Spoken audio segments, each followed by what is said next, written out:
Newton's law of gravitation, क्या नाम है? Newton's law of gravitation. Newton भैया ने कहा लो, फिर लो, लॉ पकड़ो। हमने कहा बताओ क्या कहना चाहते हो? न्यूटन ने कहा लो, अब प्रॉपरली लॉ को समझना।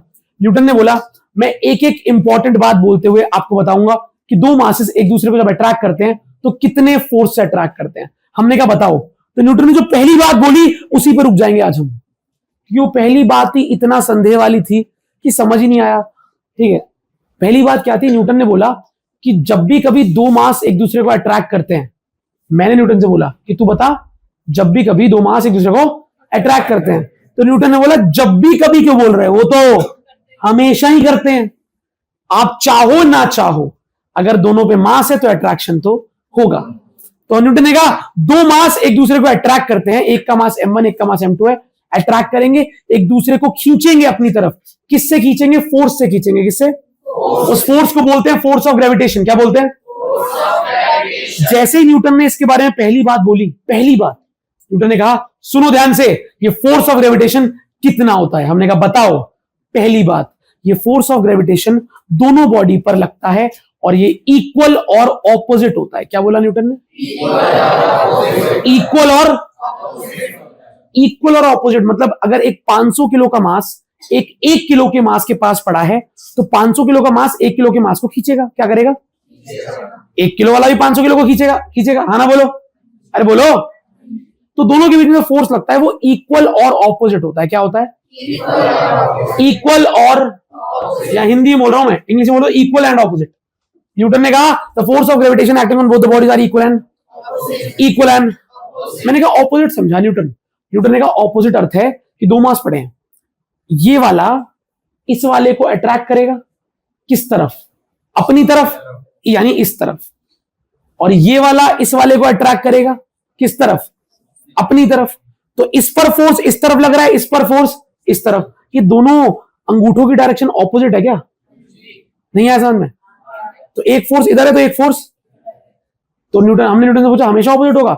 उसने बोला हाँ भाई, दो मास एक दूसरे को अगर अट्रैक्ट कर रहे हैं, अपनी तरफ खींच रहे हैं, तो ये इसको अपनी तरफ खींचेगा और ये इसको अपनी तरफ। तो फोर्स जो लगेगा हमेशा ऑपोजिट होगा। क्या होगा? दो बॉडी जब एक दूसरे को खींचती हैं ग्रेविटेशन के कारण, तो हमेशा फोर्स ऑपोजिट होता है। क्या होता है? ऑपोजिट। क्या? अच्छा, अब एक सवाल है मेरा आपसे। मेरे पास एक 500 किलो की बॉडी है और एक 5 ग्राम की बॉडी है। 500 किलो 5 ग्राम, दोनों मासेस हैं। दोनों मासेस ने न्यूटन के कहने पर एक दूसरे को क्या किया? अट्रैक्ट। जैसे न्यूटन ने कहा था वैसे ही हुआ, दोनों एक दूसरे को अट्रैक्ट कर रहे हैं। दोनों एक दूसरे को 500 किलो वाली 5 ग्राम को खींच रही है, 5 ग्राम वाली 500 किलो को खींच रही है। सवाल, 500 किलो वाली 5 ग्राम को कितने फोर्स से खींचेगी?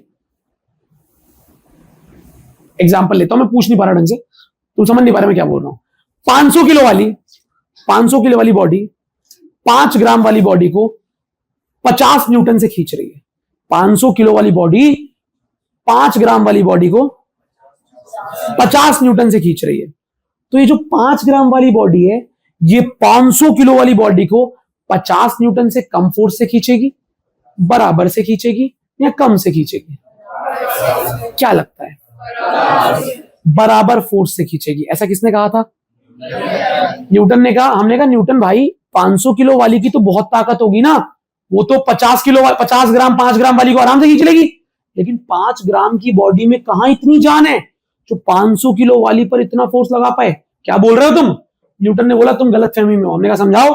न्यूटन ने बोला ये फोर्स एक बंदे की प्रॉपर्टी या ताकत नहीं होती, ये दोनों की मिला के होती है। दोनों की, यानी कि 500 किलो और 5 ग्राम दोनों बॉडी की ताकत मिलती है, उसके बाद उन दोनों के बीच का फोर्स पैदा होता है।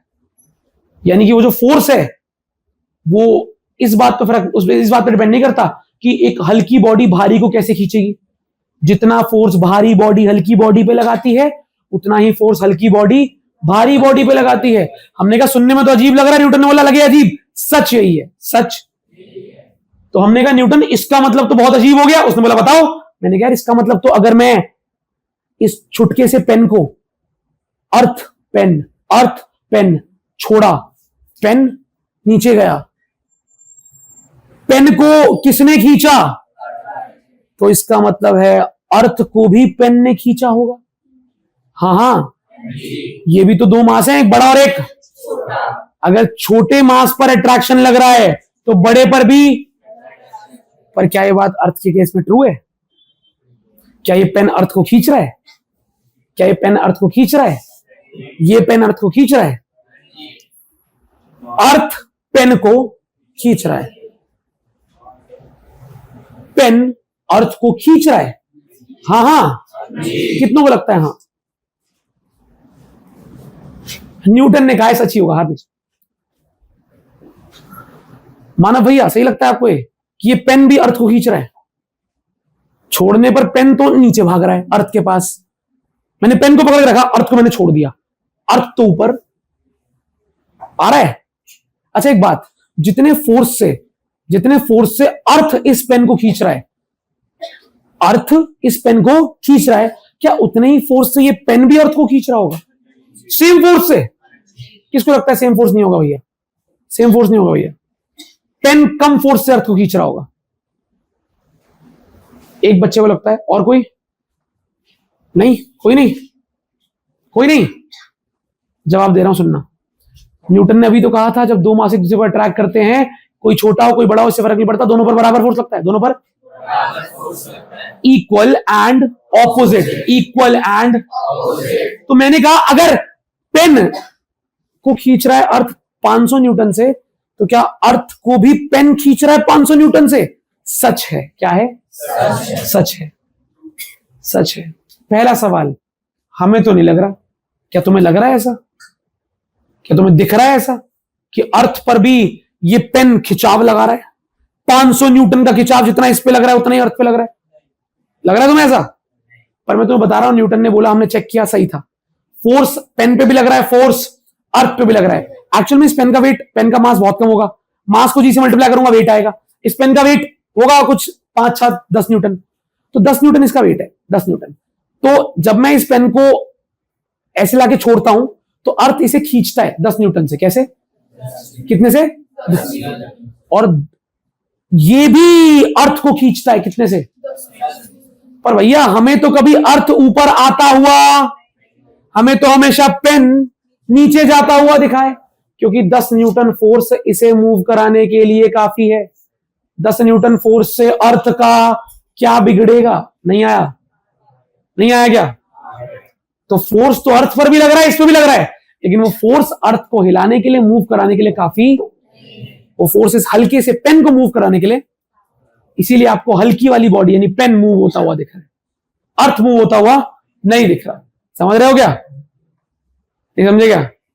किसी दिन आप यहां पर सन को ले आए ना, तो अर्थ ऊपर आएगा, क्योंकि सन और अर्थ में फोर्स तो दोनों बराबर लगाएंगे एक दूसरे पे, लेकिन वो फोर्स अर्थ को मूव कराने के लिए काफी होगा, सन तो ज्यादा भारी है, उसको मूव कराने के लिए काफी। समझ रहे हो मेरी बात? कि आपको लगे चाहे ना लगे, एक भारी और एक हल्की बॉडी दोनों एक दूसरे को खींचती हैं, बराबर फोर्स से खींचती हैं। अर्थ मुझे खींच रहा है, मैं भी अर्थ को ऊपर खींच रहा हूं। मैं तो नीचे जा रहा हूं छलांग लगाने पे, अर्थ ऊपर नहीं आ रहा, क्योंकि जितना फोर्स मुझे नीचे ले जाने के लिए मेरे पे लग रहा है, उतना ही अर्थ पे लग रहा है। वो इतना सा फोर्स मुझे तो नीचे ले जा सकता है, लेकिन वो इतना सा फोर्स अर्थ को ऊपर नहीं ला सकता। समझे? तो अगर आप मुझसे कहो तो ये बात बिल्कुल सही है। और दूसरी बात भी आपको मैं प्रूव करूंगा अगली क्लास में। दूसरी बात क्या? कि भैया क्या हमारे निशांत सर और आलोकित सर दो मास हैं, क्या दोनों एक दूसरे को अट्रैक्ट कर रहे हैं? हाँ कर रहे हैं। I will prove it to you. आपको प्रूव कर दूंगा कि दुनिया में दो मास, हर मास अट्रैक्ट करता है। ये तो अट्रैक्ट कर रहे हैं, हाँ कर रहे हैं, हमें तो नहीं दिख रहा। मैंने ये थोड़ा ना कहा दिखेगा, मैं ये बोल रहा हूं अट्रैक्शन हो रहा है। ये पेन और ये दीवार एक दूसरे को अट्रैक्ट कर रहे हैं, आपको तो नहीं दिख रहा, तो अट्रैक्शन दिखेगा ऐसा मैंने नहीं बोला। ये दोनों अट्रैक्ट कर रहे हैं, इसकी मैं गारंटी देता हूं। आपको इस अट्रैक्शन फोर्स की वैल्यू तक निकाल के दिखाऊंगा कि ये पेन और इस दीवार में कितने न्यूटन का अट्रैक्शन फोर्स है। यकीन करो, न्यूटन ने कहा था, हमने हर जगह अप्लाई किया, सालों से अप्लाई कर रहे हैं, इसी चक्कर में सारे रॉकेट स्पेसशिप्स बन पाए हैं। हम सारे लॉज ग्रेविटेशन के वेरीफाई करते रहते हैं, अप्लाई करते रहते हैं, मशीनें बनाते हैं, सब कुछ सही बैठता है। किसने दिया था? इतने साल पहले एक बंदे ने दिया था एक्सपेरिमेंट करके, एक टेबल पेपर पेन से, कि हाँ there is something called gravitation, दो मास अट्रैक्ट करते हैं, और इसके बेस पे आज पूरी की पूरी स्पेस इंडस्ट्री काम कर रही है। ये बेसिक हट गया होता या नहीं आया होता, आज कुछ भी ना होता। तो साइंटिस्ट का नाम न्यूटन और लॉ का नाम लॉ ऑफ ग्रेविटेशन। और उसका पहला पॉइंट जिस पे आज हमने चर्चा कर खत्म करी है, every mass attract each other and this force is equal and दो मास एक दूसरे को अट्रैक्ट करते हैं और जो अट्रैक्शन फोर्स है वो दोनों पर डिपेंड करता है और वो इक्वल और ऑपोजिट है। सही है? श्योर हो? पक्का? श्योर? स्मॉल जी से मिल लिए, acceleration due to average value, earth पर हर जगह सेम या अलग अलग? अलग अलग। कि आपको बोला है ग्रेविटेशनल जो लॉ है हमारा न्यूटन का, वो न्यूटन का लॉ इस तर्ज पे काम करता है कि दो मास अट्रैक्ट करेंगे, जैसे हमारी बात हुई इक्वल ऑपोजिट अट्रैक्शन होता है। ये जितने फोर्स से खींचता है ये भी उतने फोर्स से खींचता है, दोनों का खींचने वाला फोर्स बिल्कुल सेम है, अलग कुछ नहीं है। F1 और F2 बिल्कुल बराबर है, बस डायरेक्शन उल्टी है, बाकी सब कुछ सेम है। तो क्वेश्चन क्या है या कॉन्सेप्ट क्या कहता है? वो कहता है कि जब भी दो बॉडी आसपास पड़ी होती है और उनके बीच की दूरी फिक्स है r मान लेते हैं, तो दोनों बॉडी एक दूसरे को अट्रैक्ट करती है। अट्रैक्ट एक फोर्स से करती है जिसका नाम ग्रेविटेशनल फोर्स है। वो ग्रेविटेशनल फोर्स डिपेंड किस पे करता है? दोनों के मासेस के प्रोडक्ट पर। दोनों के मासेस पर नहीं, दोनों के मासेस के प्रोडक्ट पर फर्क पड़ता है इससे। वो m1 m2 के अलग अलग प्रोपोर्शनल नहीं है, वो m1 into m2 के एक साथ प्रोपोर्शनल है। तो force depends upon product of the masses m1 into m2। ठीक है, जो भी मल्टीप्लाई करके आएगी वैल्यू उस पर डिपेंड करता है। और फोर्स डिपेंड्स अपॉन 1/r²। उनके बीच की जो दूरी है, उनके बीच जो डिस्टेंस है, उसका इनवर्सली प्रोपोर्शनल होता है फोर्स। अगर आप डिस्टेंस को बढ़ाते रहोगे बढ़ाते रहोगे बढ़ाते रहोगे, दोनों मास को दूर करते रहोगे, फोर्स कम हो जाएगा। जितना मास पास होंगे आर कम होगा, आर कम होगा तो फोर्स ज्यादा होगा। ये दो बातें बता ली हमें जो न्यूटन ने एक्सपेरिमेंट करके बताई कि ग्रेविटेशनल फोर्स इन दो चीजों पर डिपेंड करता है, एक तो मासेस के प्रोडक्ट पर और एक inversely proportional to the square of distance between them. Inversely proportional to the square of distance between them. इसको जब मैंने जोड़ा, दोनों को क्लब किया, तो आ गया F proportional to m1 m2 ऊपर और r² भाई साहब नीचे। फिर ये तो 9वीं से जानते हैं कि प्रोपोर्शनैलिटी कांस्टेंट लगाना पड़ेगा, इक्वल टू लगाएंगे तो प्रोपोर्शनल हटाते हैं, इक्वल टू लगाते हैं। F is equal to m1 m2 by r²। यहां जो कांस्टेंट आया उसका नाम था कैपिटल G। ठीक है, तो ये आपका फॉर्मूला बन गया। और ये फॉर्मूला क्या बता रहा है दोबारा देखना। अगर कभी भी दो मास m1 और m2, दो मास m1 और m2 r दूरी पर पड़े हों, अगर कभी भी दो मास m1 और m2 r दूरी पर पड़े हों, तो उनके बीच में जो अट्रैक्शन फोर्स लगता है वो लगता है G m1 m2 by r², जहां पर G की वैल्यू होती है 6.626 10 की पावर -11, 6.6 ले लो, 6.67 होता है, 6.6 बोल दो, एक ही बात है, 10 की पावर -11। अब G का यूनिट क्या होता है? न्यूटन मीटर स्क्वायर पर kg स्क्वायर। G की वैल्यू और G भाई साहब का यूनिट, ऐसा यूनिट पेपर के लिए बहुत महत्वपूर्ण है। यूनिवर्सल ग्रेविटेशनल कांस्टेंट, इसे ग्रेविटेशनल कांस्टेंट नहीं कहते, इसका नाम है यूनिवर्सल ग्रेविटेशनल कांस्टेंट, क्योंकि धरती पे ही नहीं, अर्थ के बाहर भी यही सेम वैल्यू है, उसकी चेंज नहीं होती वैल्यू। तो capital G universal gravitational constant 6.6 10 की पावर -11 न्यूटन मीटर स्क्वायर पर kg स्क्वायर, ये इसकी वैल्यू है। जब भी कभी न्यूमेरिकल करेंगे कैपिटल G पुट करना होगा, पुट कर देंगे। कैपिटल G के बारे में याद रखो, कैपिटल G स्मॉल g अलग अलग है। कैपिटल G और स्मॉल g कैसे पता? बहुत बढ़िया, स्मॉल g है एक्सेलरेशन ड्यू टू, पढ़ा था क्या हमने? स्मॉल g है वो एक्सेलरेशन जिससे अर्थ खींचता है चीजों को, एक्सेलरेशन ड्यू टू ग्रेविटी। और कैपिटल G है यूनिवर्सल ग्रेविटेशनल कांस्टेंट, दोनों अलग अलग बातें। तो आपने अगर G m1 m2 by r², वो फॉर्मूला आपने देख लिया, जिस फॉर्मूले के माध्यम से दो मासेस एक दूसरे को अट्रैक्ट कर रहे हैं, उसका फोर्स आप निकाल पाते हैं। तो आगे बढ़े आगे। अब क्या क्या लिखा है, इंपॉर्टेंट सारा कुछ। फोर्स का फॉर्मूला ये रहा, ये फोर्स हमेशा अट्रैक्टिव होता है, आप जानते हैं। दो मास अट्रैक्ट कर सकते हैं ग्रेविटेशन से, कभी रिपेल। ग्रेविटेशनल फोर्स रिपल्सिव नहीं होता, पहली क्लास का तर्ज ही यही था, बेसिक।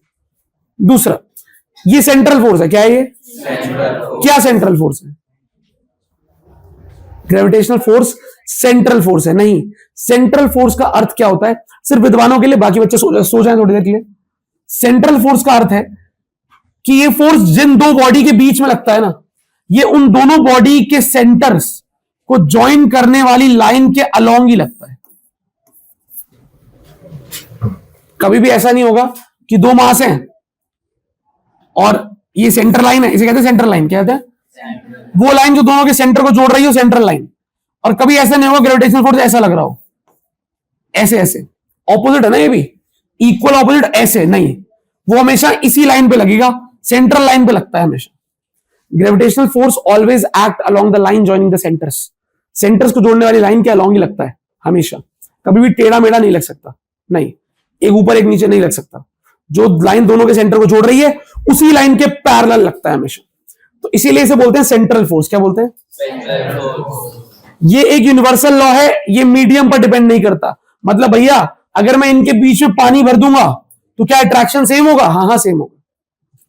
पर भैया बीच में हवा थी, पानी आ गया, अब भी दोनों मास सेम अट्रैक्ट करेंगे? सेम अट्रैक्ट करेंगे। भैया मैं सब हटा दूं तो, वैक्यूम रख दूं तो भी सेम अट्रैक्ट करेंगे। ये जो ग्रेविटेशनल अट्रैक्शन है डिपेंड नहीं करता बीच में मीडियम है कि नहीं है। वैक्यूम होगा तो भी होगा, मीडियम कोई भी होगा तो भी होगा। तो लिखा है ये यूनिवर्सल लॉ है, ये मीडियम पर डिपेंड नहीं करता। ऐसा पता है इसने क्यों बोला? क्योंकि यूनिवर्स में ना मीडियम नहीं है, वहां वैक्यूम है, कोई मीडियम नहीं है। तो वहां पर भी ग्रेविटेशनल फोर्स उतना ही लगता है जितना अर्थ पे लगता है। ये पूरा का पूरा फॉर्मूला अर्थ और सन के केस में भी उतना ही वैलिड है जितना इस पेन और अर्थ के केस में वैलिड है। तो अर्थ और सन के मास को यहां पुट करूंगा तो अर्थ और सन के बीच में कितना अट्रैक्शन है वो भी निकल के आएगा, एग्जैक्ट निकल के आएगा। वहां मीडियम नहीं है कोई पे, यहां तो एटमोस्फेयर है, पूरी हवा है, वहां मीडियम नहीं है। तो ये फोर्स मीडियम पे डिपेंड नहीं करता, मीडियम कोई भी हो ग्रेविटेशनल फोर्स बराबर लगता है। अगला कंजर्वेटिव है, ये तो हमने पढ़ा भी था कि ग्रेविटेशनल फोर्स इज कंजर्वेटिव। याद है वो बॉल को फेंका था हमने ऊपर से, हमने ये करके देखा था कि ऊपर गए थे एक बार सीढ़ी से, एक बार टेढ़ा मेढ़ा करके, वर्क पर एनर्जी। हमने क्या पढ़ा था उसमें कि भाई ग्रेविटेशनल फोर्स में वर्क डन जो है वो इनिशियल और फाइनल पॉइंट पर डिपेंड करता है, रास्ते पर डिपेंड नहीं करता। आप किसी भी रास्ते से जाओ बराबर वर्क डन करना पड़ेगा, mgh के बराबर। तो वहां से हमने प्रूव भी कर लिया था लास्ट टू लास्ट चैप्टर में कि ग्रेविटेशनल फोर्स कंजर्वेटिव है। यहां पर ये बस लिखा हुआ है ग्रेविटेशनल फोर्स कंजर्वेटिव है। कंजर्वेटिव का अर्थ क्या है? इसका वर्क डन रास्ते पर निर्भर नहीं करता, आप जहां से शुरू करके जहां पर जा रहे हो उस पर डिपेंड करता है। आप लंबे रास्ते से जाओगे तब भी उतना ही वर्क डन होगा, छोटे रास्ते से जाओगे तब भी उतना ही वर्क डन होगा, रास्ते पर वर्क डन डिपेंड नहीं करता। इसीलिए ग्रेविटेशनल फोर्स कंजर्वेटिव है। एक और बात, it follows inverse square law. क्या लिखा है? अब ये क्या चिड़िया है इनवर्स स्क्वायर लॉ? बालक दो मासेस के बीच की दूरी r होती है, तो r जो है r ये डिस्टेंस है। तो जब भी कभी कोई फोर्स डिस्टेंस के स्क्वायर के इनवर्सली प्रोपोर्शनल होता है, दुनिया में बहुत सारे फोर्स हैं जो इस रूल को फॉलो करते हैं कि फोर्स r स्क्वायर का इनवर्स का रिलेशन है, इसे बोलते हैं इनवर्स स्क्वायर लॉ। क्या बोलते हैं? जब दो चार्ज होते हैं ना Q1 Q2 और उन चार्जेस में अट्रैक्शन होता है, रिपल्शन होता है, पॉजिटिव नेगेटिव चार्ज अट्रैक्शन होगा, तो वहां जो उनके बीच का फोर्स होता है उसमें भी इनवर्स में आता है r स्क्वायर। तो जितने भी हमारे ऐसे फोर्स हैं जिनके इनवर्स में r स्क्वायर आए, ऐसा बोलते हैं कि वो इनवर्स स्क्वायर लॉ को फॉलो कर रहे हैं। Whenever f is proportional to 1 by r square, we say that the force follows inverse square law. क्या फॉलो करता है? Inverse square law. तो f proportional to 1 by r square की वजह से लिखा गया है it follows inverse square law. सही है? सेंट्रल फोर्स है क्योंकि सेंटर वाली लाइन के अलोंग लगता है फोर्स हमेशा। इंडिपेंडेंट ऑफ मीडियम, बीच में कुछ भी हो फोर्स बराबर रहेगा। कंजर्वेटिव है क्योंकि वर्क डन पाथ पर डिपेंड नहीं करता, फाइनल इनिशियल पॉइंट पर करता है। Last, independent of the mass present near bye. सारी महंगी बातें हैं, लोगों को लगता है थ्योरी पढ़ रहे हैं, एक एक रीजनिंग, एक एक न्यूमेरिकल का कॉन्सेप्ट है ये। न्यूमेरिकल एक एक लाइन से न्यूमेरिकल हो जाएंगे, टफ वाले। यहां लिखा है independent of the mass present near bye.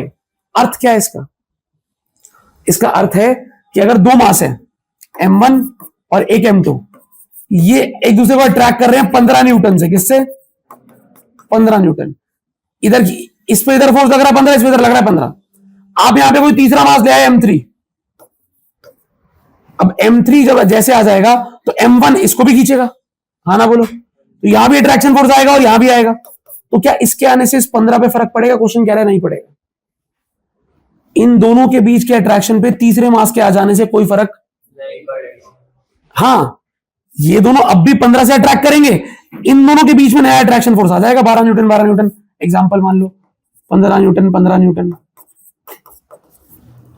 लेकिन ये मास इसे भी अट्रैक्ट कर रहा है, ये मास इसे भी अट्रैक्ट कर रहा है, उससे इन दोनों के बीच के अट्रैक्शन पर कोई असर। तो ये मास अपने बीच का फोर्स सेम रखते हैं, तीसरे चौथे मास के आने से इन दो के बीच के फोर्स पर कोई असर नहीं पड़ता। अच्छा, आखिरी पॉइंट, ग्रेविटेशनल फोर्स खत्म हो जाता है, गायब हो जाता है, वैनिश हो जाता है अगर आपका रेडियस 10 की पावर -9 मीटर से कम हो जाए। आर दो मास को पास लाए, 1 सेंटीमीटर और पास और पास और पास और पास और पास, इतना पास जितना आप ला भी नहीं सकते। अगर मैं अपने हाथ को दीवार पे टच करता हूं तो दीवार और मेरे हाथ में अभी भी गैप है, टच करने के बाद भी गैप है। कितना भैया? मान के चलो 10 की पावर -5 10 की पावर -4 मीटर का गैप है। अब भी वो दिख नहीं रहा मुझे, पर है। समझ रहे हो? आप समझ नहीं पा रहे इस बात को, आपको लग रहा है टच तो कर रखा है। अबे टच करने पर भी गैप होता है, समझ रहे हो? वो तो जूम इन करने पे दिखता है। ये जो गैप लिखा है ये बहुत कम है, 10 की पावर -9 मीटर। इतना छोटा तो एटम होता है एक, 10 की पावर -10 -12 मीटर का एटम होता है। ठीक है, एक एटम जितना गैप, एक एटम तो बहुत छोटा है, आज तक देख नहीं पाया मुझे। तो जब कभी दो मासेस इतना पास आ जाते हैं तो ग्रेविटेशनल फोर्स गायब हो जाता है। समझ रहे हो? ग्रेविटेशनल फोर्स 10 की पावर -9 मीटर जितना करीब आने पर गायब हो जाता है। वहां पर एक नया फोर्स पैदा होता है, उसका नाम होता है न्यूक्लियर फोर्स। क्या नाम होता है? Nuclear force. ग्रेविटेशनल फोर्स के पिताजी हैं वो, दादाजी हैं, ये बोलो। बहुत ताकतवर होता है, पर ग्रेविटेशनल फोर्स गायब हो जाता है। मासेस के बीच की अट्रैक्शन 10 की पावर -9 मीटर से करीब आने पर गायब हो जाती है। जब तक दो मास 10 की पावर -9 मीटर या उससे दूर है तब तक Gm1m2/r² लगता है, उससे पास आने पर नहीं लगता। ये सारे कॉन्सेप्ट आपको न्यूमेरिकल कॉम्पिटिटिव एग्जाम की रीजनिंग के लिए बताए जा रहे हैं। ये मैं नहीं भी बताऊंगा तो स्कूल वाला डाटा तो कंप्लीट हो चुका था हमारा। ठीक है भैया, क्लियर है ये?